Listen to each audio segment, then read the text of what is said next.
Hello and welcome to Trump 100. This is the live question and answer, the Q&A. I'm James Matthews. And I'm David Blevins. David, it's never not funny. You and I sitting here, identical. Well, I do have an identical twin, so you're the triplet on this occasion. The stunt triple. I tell you what, I'll take my glasses off so you can tell us apart, so you can tell which one's which.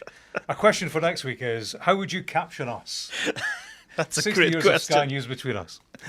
We've got loads of questions. Many thanks for sending them in via the live blog and the email, which is, of course, trump100@sky.uk. Do send that in if you've got one for us for next week. In the meantime, this week, David, Jason asks, how do you think Boris Johnson would have responded to Donald Trump if he were still the UK Prime Minister today? Would he have done better or worse than Keir Starmer? And a question from Jua Limatoka. From Trump's perspective, is the US-UK special relationship history? And a third one, similar theme from Tom H. Why is nobody from the UK government calling out the Trump administration for what it is? If it was any other country, they would be condemning it loudly, says Tom. Well, Trump got along swimmingly with Boris. He famously described him as Britain's Trump. Yeah. They had so much in common, not least their fascinating hairstyles. There's a lot to be said for having no hair. But Boris, negotiate. Have we forgotten Brexit? Of course, I'm usually stationed on the other side of the Atlantic, and I remember very well how Boris promised unionists in Northern Ireland that there would never be a border in the Irish Sea, and then conceded to the EU's request for, guess what, a border in the Irish Sea. So I'm not sure he would fare any better than Keir Starmer in negotiations around tariffs. In terms of the relationship, I think Trump does value this special relationship. He's talked a lot about his love of royalty, the pomp and circumstances. He described his imminent second state visit as a Trump fest, whatever that means. But calling out a rogue state somewhere in the third world is probably much easier than calling out the United States of America, given its place in the world in terms of economics and geopolitics, everything else. And the UK is not alone in treading really carefully during those visits to the Oval Office. We've seen it with France, with Israel, with Italy, even with the Irish Prime Minister, the Taoiseach, who said very little while seated next to Donald Trump for fear of treading on a political landmine. Questions on Russia, James. Ian C. asks, might Putin have some sort of hold over Trump? Might he have something that he can pressure Trump with, and that could be why he's siding with Putin? And then from P. Shadders or PC Hadders, I'm not sure which it is. Why is he blaming Ukraine for starting the war when it's a blatant lie? Why is he sucking up to Putin? Are the rumours of him being a Russian agent true? And then finally from Gus, does Trump have as much leverage over Russia, China and Iran as he thinks he does? Yeah, thanks for those questions. It is the enduring question, isn't it? Does Putin have a hold over Trump, and does that relate to nefarious goings on? Certainly Trump has had connections to Moscow, building projects and business dealings and so on. And this business of him being a Russian agent, there is no hard evidence, concrete evidence to back that up. Certainly it is the stuff of rumour, and go on the internet and you'll see the theories, the speculation stretching in to the distance. In terms of hard facts, to do with Russia and Trump, there was, of course, the Mueller investigation. That report concluded that there had indeed been collusion between the Russians and the Trump campaign in 2016. The question, could he exonerate Donald Trump? Robert Mueller said he could not. So that's that. In terms of the politics, we do see Trump abandoning America's anti-Russian stance. He seems to view Putin as a partner in this reshaping of the geopolitical order, shifting from traditional alliances. You asked about leverage over that Putin may have, that Trump would have over Russia or China. I think the test of that is in his immediate dealings, the changes he's making and the challenges that he faces and how he performs. This business of shedding alliances, that have underpinned America's strength and been of mutual benefit over the past 80 years. I mean, that is where the strength and leverage has lain for the United States over many years. That's what Donald Trump is upending. And, he puts on the table that kind of leverage, power, influence that America has enjoyed in the changes that he is trying to make. So in terms of leverage going forward, he's running the risk, and it depends how he performs and the result that he gets. Traditional alliances over the world order as he would like to see it. A question from Curious George for you, David. How much does it cost to house a prisoner in the United States compared to shipping a prisoner out to South America? Is that the grand plan to save taxpayer dollars? Well, it's a great question, and I'm sure Topical. It's fueled by the fact that there's so much focus right now on Kilmar Abrigo Garcia, the resident of Maryland who was deported, we're told, by accident by the administration to El Salvador, and there's much legal and political debate around his potential return. Hundreds of migrants have been deported to El Salvador without due process. And Trump's now talking about sending what he calls homegrown criminals there too. And when I've done some homework, I think we've figured out perhaps why. The average cost of housing a prisoner in the USA is $55,000 per year. Right.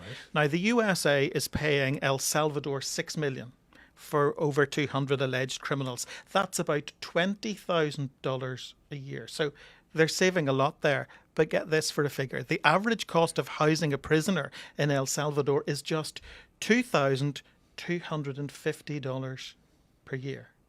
So it's a win-win, not just for President Trump. It's a win also for President Bukele of El Salvador. He's making a lot of money there for his government, but it's worth remembering the vast difference in conditions, of course, between prisons in the United States and prisons in South America, overcrowding. And we've all seen those images from the terrorism confinement centre, that notorious prison in San Salvador, and limited food, no healthcare, all the rest.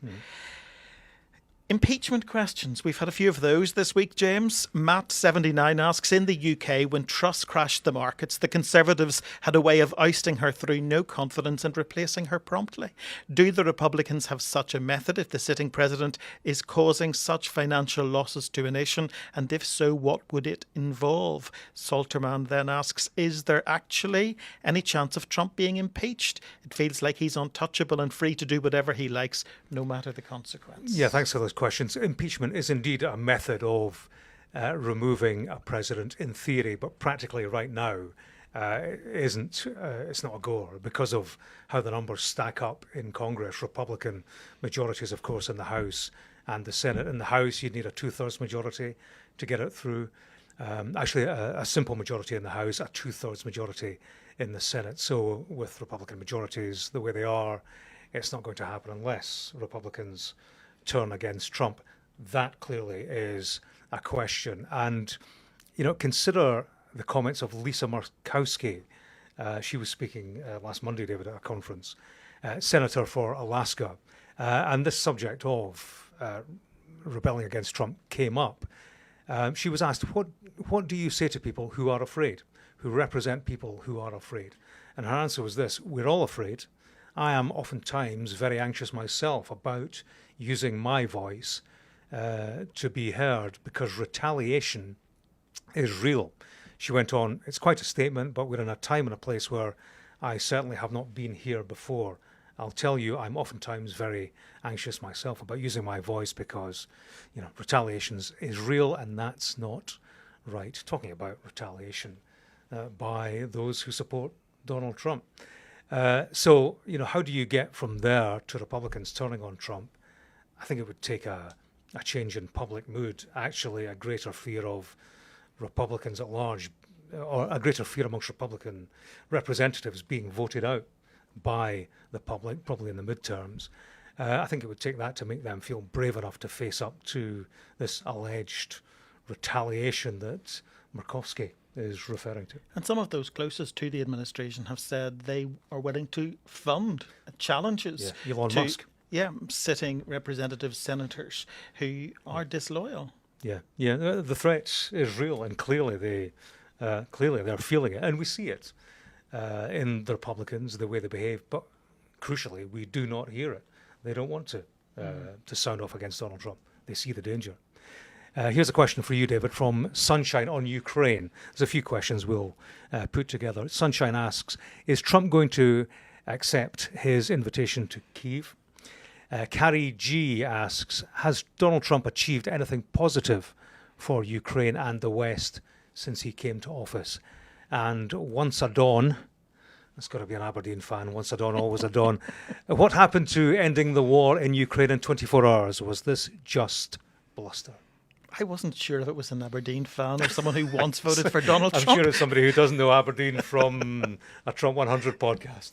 I think Trump might find a warmer welcome 70 miles further east in a place called Moscow. We have to assume he's putting more pressure on Ukraine right now because it's not one of the world's superpowers. So it's easier, I suppose, to exert some leverage or leverage there. The narrative has changed in recent days, though. He's moved away from this, I'm going to end the war in 24 hours. We heard it a lot during the campaign trail, to saying, well, it would never have started on my watch. It's all President Joe Biden's fault, and has also even moved to the point we've heard a lot recently where he's suggesting that in some way President Zelensky is responsible for the Russian invasion of his own country.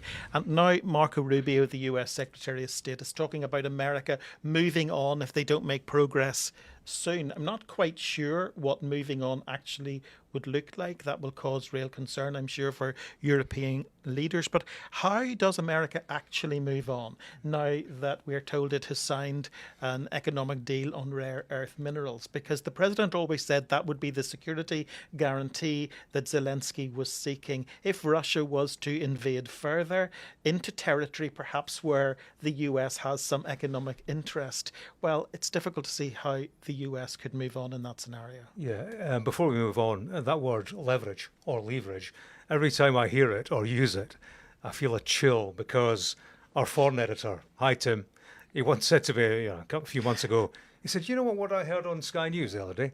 Leverage. And I said, oh dreadful. And I thought, what's wrong with that? What actually is the alternative to leverage? And I looked for it before I used this term myself here today. What is the alternative to leverage? It's not influence. It's not quite influence. It's not quite power. I'm not sure. Don't worry, mate. I couldn't find it. But we'll refer that question to the foreign editor, Tim. Perhaps the foreign editor would like to email us and give us his thoughts. Yeah. That's our question to you. He can A it next week. James, a question from James Marrett. He asks, do you think Trump has... No, that's the wrong question. Sorry, have I thrown you off? No, it is the right question. It is the right question. Do you think Trump has considered the idea of putting his own face on dollar bills? I can only imagine he hasn't thought of this because he hasn't tried to do it. And if he did try, would it be something it's possible for him to achieve through executive order or another method? Yeah, well, stick around, James. It may well be coming because somebody has already thought of that. There is such a thing as the Donald J. Trump $250 Bill Act. This would create a new $250 note to celebrate America's 250th anniversary. What anniversary is that, David? What's the word for that? It's not the bicentennial. It's not the centennial. It's the semi-quincentennial anniversary. Semi-quincentennial? Yeah, Google's full of all that stuff. So there you go. That's next year. And they want to create this $250 bill. A bill introduced, or the legislation introduced by Representative Joe Wilson of South Carolina. He said it would symbolically recognize Donald Trump and enable families to carry less cash. He's not the only one at it, because there's another bill that aims to put Trump's face on a $100 note. And on top of all of that, there are different legislative bills to have Trump's birthday declared a public holiday, and also to have his face carved on Mount Rushmore. So there you go. All pieces of legislation being put through the appropriate channels. No executive orders yet, but I wouldn't bet against it. I'm going to count from this point forward how many times the word semi-quincentennial is heard on Trump 100. Yes. That's quite a word. Never again, hopefully. I've got a question for you, David. It comes from Steve Jr. Why does the Christian right in the USA support a man who's so willing to flirt with immorality, convicted felon, etc., and a dubious businessman who has a problematic history of attacking minorities? Everything Christ would have hated. Is it simply expedience? A great question for Easter.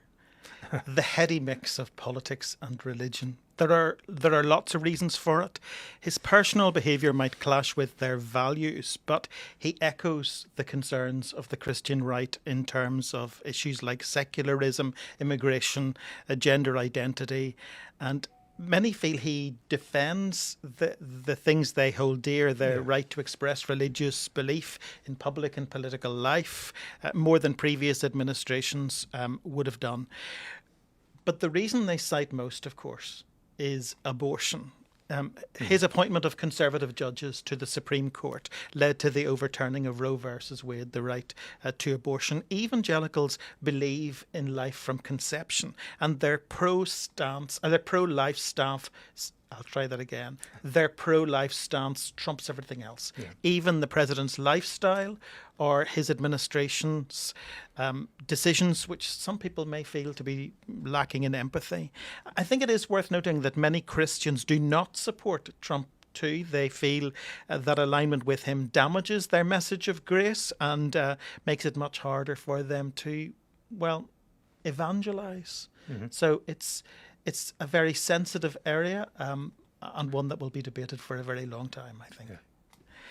We've a question, James, from Tiffin, who asks, is Trump too old for the job?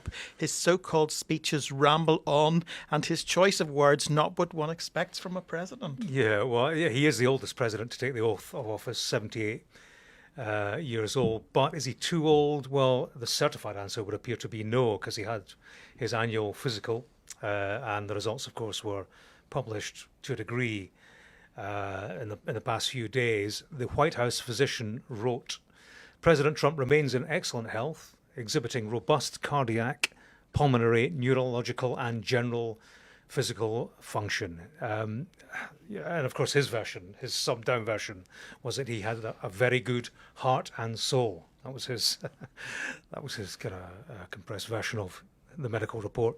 His speeches do ramble. That's true. I think a couple of things about that. It may be down to a lack of self-awareness, that kind of centre of attention syndrome. But I think, to give him credit, I think there's a media awareness in all of that. The longer he speaks, the longer he's on screen, whether that's TV or on your phone, the longer he is in the face of the American people politically. There's a value in that, just being present. As for his choice of words, I mean, he's not studied intellectual, clearly, but to that extent, he connects with normal people. There's a value in that. And cleverly, I think what he delivers time and again, and goodness knows we know because we watch all these speeches, and it's almost the kind of bingo card, isn't it? These catchphrases that reinforce his messages, key messages, as he would see, on immigration, America being ripped off, America first, etc., etc. Keep repeating it, and it sticks. So I suppose that actually shows a mental sharpness of sorts. His doctor measured him at 6'3", so he's grown an inch since the police record when he was charged in New York. And it's interesting, he talks about having a good soul. We're nearly wandering back into the previous question about politics and religion. Wonder how they measured that. Yes, good question. Good question. I wonder who in the White House could answer it. The MAGA hat, David, let me ask you about the red MAGA hats, Make America Great Again. Anna asks, are MAGA caps and other MAGA merchandise made in China? Anna, Make America Great Again hats sold through Donald Trump's campaign store. So official merchandise are made in the United States of America. The label states proudly made in the USA. But there's a Make America Fake Again version because there's lots of unofficial merchandise sold on places like Amazon, eBay, and at rallies for people who want to hear what Trump has to say, and they are made in China. So if it says on the label, made in China. If that's not a visual metaphor for the global trade war that's going on between East and West, I don't know what is. Yeah, I know a friend of mine actually tried to buy as a souvenir, politically neutral. They wanted a souvenir, a MAGA hat, the proper full thing. Couldn't get one. They were sold out on the official website, which says something, doesn't it? Not quite sure what. Anyway, that's all we've got time for. Time to go and buy a hat Yes, of some colour. Time to join the queue. If you're not already following the Trump 100 podcast, you can find us wherever you usually listen. Just search Trump 100 and you can follow for free. And if you'd like to send us a question for next week's Q&A, please do. You can email us on trump100@sky.uk. But for now, thanks for tuning in. Goodbye. Bye-bye.